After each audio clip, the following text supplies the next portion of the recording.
The next generation begins now.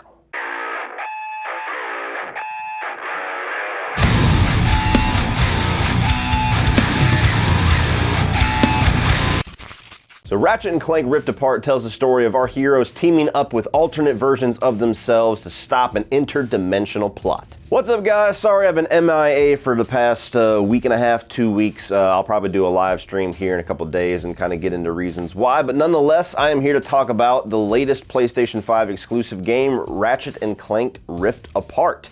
This is a game that I have been really anticipating. I was a big fan of the PS4 remake of the original Ratchet & Clank.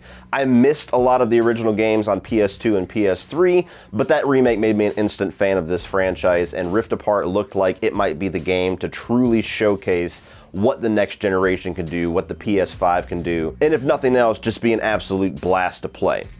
And all of those things absolutely came true in this game. Starting right off with the positives, the main thing that you have to talk about, the thing that this game really showcases, is that next generation graphic capability. It has this ability to form entire worlds within seconds. I mean, the entire concept of this game is that rifts are opened up that are among dimensions, and you as Ratchet and Clank, as well as your counterparts, which I'll talk about in a little bit, have to go between dimensions, sometimes within the same level. You'll have a little tear, you can slingshot over to it, and instantaneously the world that you are in, which is a giant, sometimes open world map, just instantly becomes a completely different map. And that is something that is just unheard of for video games. It's truly the first game that shows what this PlayStation 5 solid state drive can do. What are the capabilities of the next generation besides just, maybe looking a little bit better than the last generation. There's a ton of stuff happening on screen. There's a lot of fast, frantic action. You're doing grind railing. There's even sequences where you're jumping between dimensions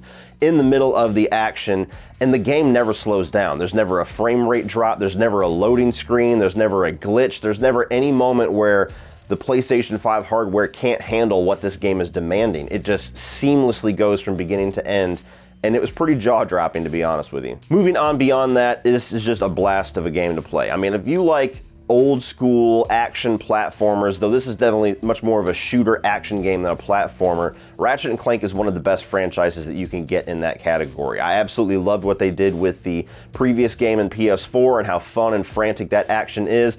All of it is just doubled down here. You get the whole bevy of weapons, which is kind of the signature of Ratchet & Clank games. They all have goofy names, they all have goofy capabilities, and you will cycle through all 20 or so of them during battle, just constantly. One runs out of ammo, you switch over to another one, don't even miss a beat, and just continue to blast all of the enemies that you are crowded by. And even beyond that, just the gameplay of hunting around and doing collectibles and going in your own way for your own order throughout these worlds, just like with the remake, to where you might have something that you're missing in the first world, so you can go back to it at any time. You might have access to 3 or 4 different new levels, and you can pick whatever order you want to go through. A lot of freedom and a lot of exploration in this game just kind of makes it customizable for each person. It never really feels like you're on this total linear path. It feels like here's Ratchet & Clank Rift Apart, have fun. And I really enjoyed the story and the characters in this. This picks up years after the original game, or the remake, I would say. And Ratchet & Clank don't really feel like they're measuring up to this hero status that they've been given. Boom, insert Dr. Nefarious once again. He gets a hold of this gun that can travel through dimensions that Clank created for Ratchet, and fucks everything up. And now you have all these open tears throughout the dimensions, and you control the alternate versions of Ratchet & Clank, which is a female Lombax named Rivet, and a mech robot, something that turns into a gigantic, like Iron Giant type defense weapon called Kit. And for a game to make a choice like that, it could easily jump the shark. It could easily destroy the fans' expectations. I mean, I'll introduce you to Metal Gear Solid 2 if you think that swapping characters without any kind of warning is a great idea. And you love these characters just as much as Ratchet and Clank. I mean, they have their own personality. They're not just like a gender swap exactly the same. They really feel like they are their own characters, their own flaws, their own demons.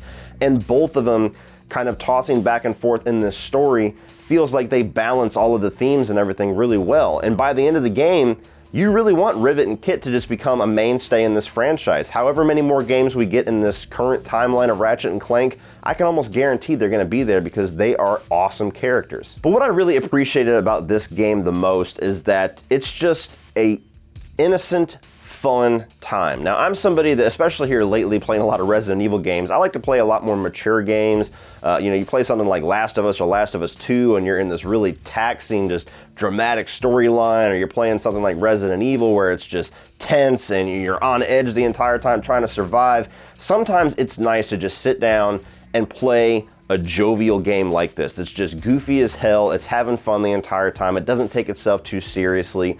And depending on the difficulty you choose, of course, it's not really all that difficult. You jump into it and you just have fun the entire time. It was such a relaxing, fun time. I was addicted to this thing. I got it on Friday. I played it for 2 or 3 hours on a Friday. I played it for 4 or 5 hours on Saturday. Kept coming back to it on Sunday. And by Monday afternoon, I had the Platinum Trophy. I mean, it was just one of those games that was just so engrossing and so fun that it just relaxed me playing it, and I love the fact that you have a game like that. Now, with that being said, I really only have one negative for this game, and it has to do with replay value, mostly with the trophies. As I just said, by the third day that I was playing this, I had already gotten the Platinum Trophy, and I wasn't playing it for like huge, gigantic stretches of time. I would just kind of come and play an hour or two at a time over 3 days. And by the end of my first playthrough, I only had 1 trophy left. And even hunting down that final trophy only took me about 5 minutes. I just loaded a level that I'd already beaten and just took out 15 or 20 guys with one specific weapon, and boom, final trophy, platinum, there you go. And while that's cool for some people, if you're not really a big trophy hunter, if you're not really somebody that likes the challenge that some games put into their trophies, and I hear you, you're not really going to have a whole lot of challenge with this. If you're somebody that enjoys accessibility, if you're somebody that has never gotten a Platinum Trophy in their life, this is going to be your first one, I can promise you. But for people like me that love trophy hunting, that love the replayability that it brings to a game where I can beat it 5, 6, 7 times trying to hunt everything. I mean, Resident Evil Village, I beat it 5 or 6 times. I still have 1 more trophy left, and I've enjoyed the hell out of it all the way. Ratchet and Clank, 1 playthrough, and I've got them all. And it was fun, and I'm sure I will revisit it at some point, but I don't really have that drive to jump right back into it to keep searching for things. It was kind of a one and done for me, so replayability, not as high on this game as I probably would hope it would be. But that is honestly one tiny chink in the armor of how awesome and how fun this game is. If you are a Ratchet and Clank fan, this is a must-buy. If you're a PlayStation fan, this is a must-buy. If you're somebody that wants to truly see what the next generation of games can bring us, this is a must-buy. There's not really anybody that I could not recommend this game to. It's going to be fun for everyone. The level of difficulty is going to vary with how experienced of a gamer you are, but all the while you're gonna have a smile on your face. So being the first true next generation showcase, Ratchet and Clank Rift Apart is an awesome blast of a good time, and you need to go out right now and check this thing out. So what do you guys think of Ratchet and Clank Rift Apart? Are you a fan of this franchise? Were you a fan of the remake? What is your favorite Ratchet and Clank game? Like I said, I've missed a lot of them back in the last couple generations. I've only played 2 of them so far, so what ones did I miss? Should I possibly go back and check those out?